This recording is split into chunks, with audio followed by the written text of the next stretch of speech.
वो जानती थी कि श्री कृष्ण जो है वज्रोपम शरीर नहीं होने देंगे, क्योंकि भूभार हरण के लिए ही श्री कृष्ण भगवान का अवतार हुआ है। तो बेटे में राग और सत्य के प्रति अनुराग, गांधारी का 2 स्वरूप है क्या? पुत्र में राग और सत्य के प्रति अनुराग, और सत्य के प्रति राग और पुत्र में अनुराग। इसलिए जब जब युद्ध भूमि में भी शिविर में गांधारी रहती थी, युद्ध भूमि में जाने के पहले दुर्योधन गांधारी माँ को प्रणाम करते थे।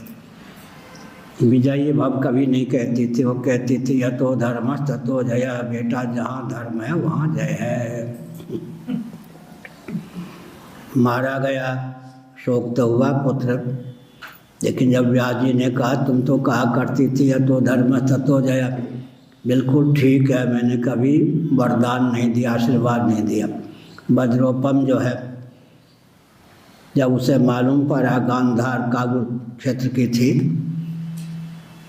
कि मेरे पति जो होने वाले हैं, मेरे पिता उनसे विवाह कराना चाहते हैं जो प्रज्ञा चक्षु हैं, धनवान हैं। जब वे जगत को नहीं देखते तो मैं भी जगत को ना देखूं, उनके अतिरिक्त मैं और किसी को देखूंगा ही नहीं। इसलिए उसने आँखों पे पट्टी डाल ली। तो कल मैंने इसका उत्तर विस्तार पूर्वक दिया था। 2 प्रक्रिया होती है। प्रभुदत्त ब्रह्मचारी जी महाभाग 12 वर्षों तक मौन रहे, अंत में वाक शक्ति उनकी शिथिल हो गई और अधिक उपयोग करते हैं किसी इंद्रिय का तो शक्ति का क्षय हो जाता है, बिल्कुल उपयोग नहीं करते उसमें पंगुता आ जाती है। इसलिए संतुलित रूप में उपयोग करना चाहिए। तो नेत्र ज्योति स्तंभित होने के कारण, बाहर रश्मि न जाने के कारण उसकी आँख में दिव्यता थी। तो युद्ध भूमि में मैं पराजित न होऊं, इस प्रकार की भावना दुर्योधन ने व्यक्त की।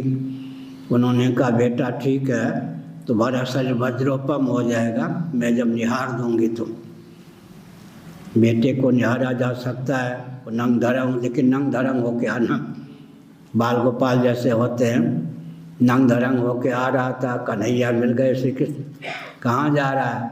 माँ ने ये कहा अरे तू अब कोई बच्चा है 5 साल का, तुम्हें संकोच नहीं होता, इसलिए कम से कम लंगोटी तो बांध दे। भगवान श्री कृष्ण ने छल लिया, उसको बात समझ में आ गई। माँ ने देखा तो उनका वो मिल गया होगा कन्हैया, छलिया, अब यही गदा का प्रयोग होगा, इसी से तुम बाहर आ जाएगा। तुमने तो अपना बंटा ढार कर लिया, श्री कृष्ण की इच्छा यही, क्या यतो धर्म ततो जय। मैंने कल यह भी कहा था, पहले भी कहा था, भीष्म द्रोण ये सब दुर्योधन की ओर से युद्ध करते थे। एक युद्ध की मर्यादा होती है। अगर शुक्राचार्य जी दुष्टों को पुरोहित के रूप में प्राप्त ना हो, तो शुक्राचार्य जी जैसे सत्पुरुष पुरोहित के रूप में प्राप्त ना हो, तो जो दुष्ट होते हैं आतंकवादी, वो कभी भी साहस न करें युद्ध करने का। लेकिन बृहस्पति देव गुरु हैं, शुक्राचार्य असुर गुरु हैं, दोनों संधि हो जाते हैं।